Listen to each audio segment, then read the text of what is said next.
Loué soit Jésus-Christ. Salam Aleikum. Sa paix soit avec vous.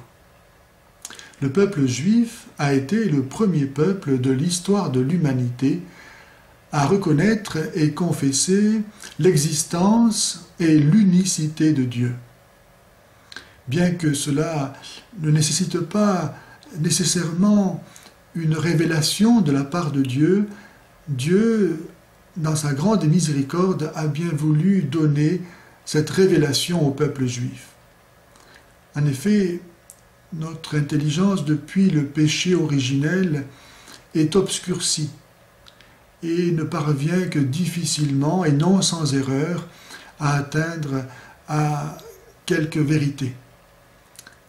Mais savoir que Dieu existe, ce qui donc est possible à partir de la considération de l'univers et de tous les êtres qu'il contient, et qui tous n'ont pas par eux-mêmes l'existence, sans quoi ils ne pourraient pas ne pas exister, et existeraient donc toujours. Or, nous voyons que rien n'existe toujours, que tout passe, et la loi de l'évolution est là pour le confirmer.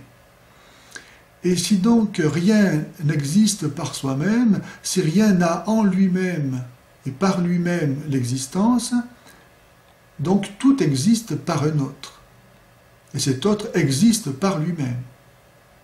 Sinon, il ferait lui aussi partie de l'ensemble des êtres qui existent par un autre. Cet être qui existe par lui-même et qui donne à tous d'être, on l'appelle Dieu. Donc, l'existence de Dieu est accessible à la raison naturelle. Et savoir qu'il est unique aussi est accessible à la raison naturelle. Car Dieu, par définition, est parfait. Or, s'il y avait deux dieux, pour qu'on puisse les distinguer l'un de l'autre, il faudrait que chacun ait quelque chose que l'autre n'aurait pas, pour qu'on puisse dire lui c'est lui parce qu'il a ça que l'autre n'a pas, et qui le distingue donc de l'autre. Donc aucun n'aurait tout. Donc aucun ne serait parfait. Donc aucun ne serait Dieu. Donc Dieu est nécessairement unique. Savoir donc que Dieu existe et qu'il est unique est à la portée de l'intelligence humaine. Mais cela ne nous dit pas qui est Dieu. Et là est le propre de la révélation chrétienne, qui nous livre le mystère même de l'intériorité divine. Savoir que Dieu existe est une chose, et le connaître est autre chose.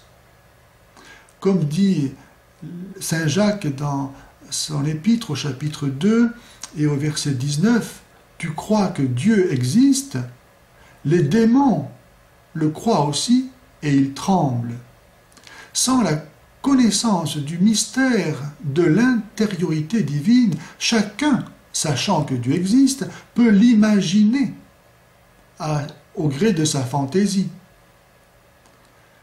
Et c'est pourquoi ce n'est pas suffisant de savoir que Dieu existe. Il faut encore le connaître. Comment ne pas vouloir le connaître lorsqu'on l'aime? Et comment ne pas l'aimer alors qu'on lui doit tout?